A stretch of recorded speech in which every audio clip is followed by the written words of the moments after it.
देखिए, जितने भी केंद्रीय कर्मचारी हैं और सैनिक हैं, उनको मार्च में 3 बड़ी खुशखबरी मिल सकती है। और ये क्या-क्या खुशखबरी है, मैं वन बाय वन करके आपको डिटेल में बताने वाला हूं। इसलिए आपसे रिक्वेस्ट है कि अगर अभी तक आपने ईटीएच इंडिया चैनल को सब्सक्राइब नहीं किया है, तो सब्सक्राइब कर लीजिए, बेल आइकन को भी दबा दीजिए, सो दैट ऐसे लेटेस्ट इन्फॉर्मेशन आपको हमेशा मिलते रहे। वैसे आपको ये तो पता ही कि ओआरओपी एरियर का जो भुगतान है वो 15 फरवरी 2023 से स्टार्ट हो गया है, शुरू हो गया है और अकाउंट में मिलना भी शुरू हो गया। तो ऐसे में आप अपना बैंक अकाउंट भी चेक कर सकते हैं। साथ ही साथ ओआरओपी एरियर का जो बढ़ा हुआ पेंशन है, जो जनवरी में जिन लोगों को नहीं मिला था, उनको फरवरी में जरूर देखने को मिलेगा, ये डिफेंस अकाउंट्स डिपार्टमेंट का कहना है। इसके साथ एक न्यूज और है, बहुत सारे लोगों को कोरेजेंडम पीपीओ का मैसेज नहीं मिला है। तो क्या कोरेजेंडम पीपीओ का मैसेज नहीं आएगा तो आपका एरियर भी नहीं आएगा? देखिए, कोरेजेंडम पीपीओ का मैसेज तो आना चाहिए और जनरेट भी होना चाहिए, क्योंकि ओआरओपी एरियर जो आपको दिया जाता है वो पीपीओ के अगेंस्ट में दिया जाता है।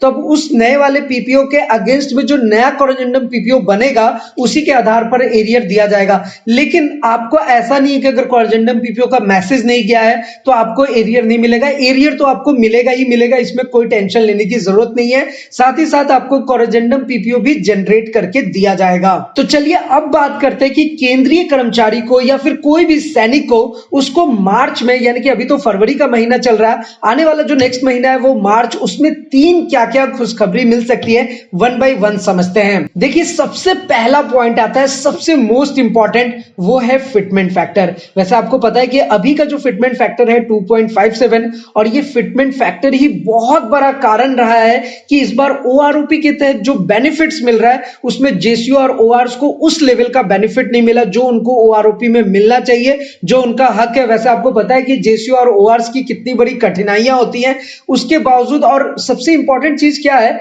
कि अगर आप वन रैंक वन पेंशन के पास्ट में जाएंगे, अगर हिस्ट्री देखेंगे, तो वन रैंक वन पेंशन का गठन ही इसलिए हुआ था ताकि जेसीओ और ओआरएस उसका बेनिफिट ले सके, वो नए दौर में जो पेंशन मिल रहा है उसके अकॉर्डिंग वो अपडेट हो सके।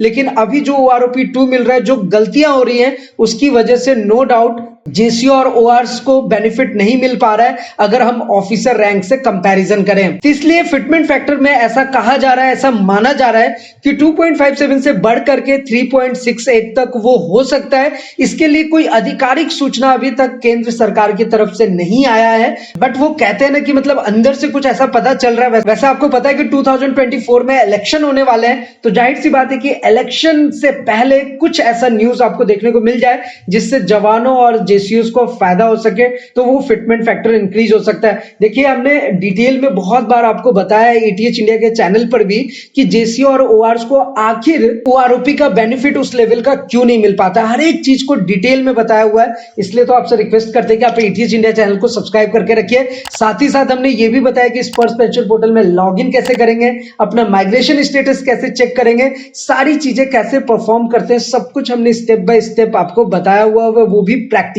तो मार्च में जो आने वाली खुशखबरी है उसमें से जो पहला मैंने आपको पॉइंट बताया वो फिटमेंट फैक्टर। देखते हैं फिटमेंट फैक्टर के ऊपर क्या अपडेट आता है केंद्र सरकार की तरफ से।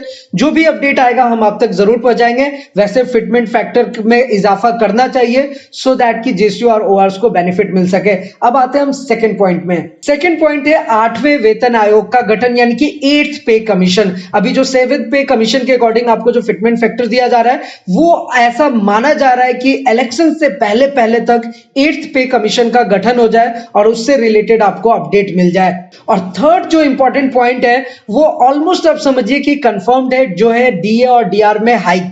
जो कि अभी आपको डीए और डीआर, जैसे कि मैंने आपको पहले भी बताया कि आपके बेसिक सैलरी पर डीए और डीआर दिया जाता है, यानी कि महंगाई भत्ता और महंगाई राहत आपको मिलती है, वो 38% है। आने वाले टाइम पे ऐसा माना जा रहा है कि 4% की वृद्धि होगी और मार्च में इसका आधिकारिक घोषणा हो जाएगा और आपको 42% देखने को मिलेगा। तो इन तीनों फैक्टर से इतना तो जरूर पता चल रहा है कि आपके पेंशन में, आपके सैलरी में इंक्रीमेंट देखने को मिलेगा। अब अभी मैं ओवरऑल सारे पॉइंट्स को अगर कंक्लूड करूं तो यहां से यही निकल करके आ रहा है कि अगर जो अपने केंद्रीय कर्मचारी हैं, सैनिक हैं, उनके लिए जो 3 गुड न्यूज है वो यही है। नंबर 1 फिटमेंट फैक्टर जो कि बढ़ना चाहिए, नंबर 2 जो है वो है अपना 8th पे कमीशन का गठन, और थर्ड है अपना डीए और डीआर में हाइक जो कि 4% से हाइक होगा। तो ओवरऑल ये न्यूज और अपडेट हमें मार्च में जरूर देखने को मिलेगा। जो भी इससे रिलेटेड अपडेट आएगा हम आप तक जरूर पहुंचाएंगे। वैसे मैं आपको यहां पर बता दूं कि अगर अभी तक आपने अपना लाइफ सर्टिफिकेट सबमिट नहीं किया है तो जितनी जल्दी हो सके सबमिट कर लीजिए। 20 फरवरी उसका लास्ट डेट है और जिनका डेटा स्पर्स में माइग्रेट हुआ है वो पीसीडीए के ऑफिशियल वेबसाइट पे अगर जाएंगे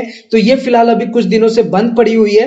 तो जाहिर सी बात है कि आपको स्पर्स में ही ऑप्शन मिल गया है। स्पर्स पेंशन पोर्टल में जाकर के अपना माइग्रेशन स्टेटस एक बार चेक कर लें और देख लें कि आपका डेटा जो है वो बैंक से स्पर्स में माइग्रेट हुआ है या नहीं, और अगर माइग्रेट हो गया है तो स्पर्स में आपका लाइफ सर्टिफिकेट अपडेटेड है या नहीं। क्योंकि अगर डेटा आपका स्पर्स में माइग्रेटेड है तो आपका लाइफ सर्टिफिकेट स्पर्स से अपडेट होना बहुत ज्यादा जरूरी है। इन सब के बारे में हमने काफी डिटेल में वीडियो बनाया हुआ है, इसलिए आप एटीएच इंडिया चैनल को सब्सक्राइब करके रखिए। और अगर आपके मन में कोई सवाल हो, किसी भी टाइप का क्वेश्चन हो, क्वेरीज हो, आपको पता है कि आप हमारे साथ नीचे कमेंट करके पूछ सकते हैं। साथ ही साथ अगर आप अपना कोई एडवाइस या फिर अपना कोई सुझाव देना चाहते हैं हमारे साथ जरूर शेयर कीजिए। तो फिलहाल आज के इस वीडियो में इतना ही, फिर मिलते हैं किसी नेक्स्ट इंटरेस्टिंग वीडियो में। तब तक के लिए सलाम दुआ रकम प्रणाम सत श्री अकाल।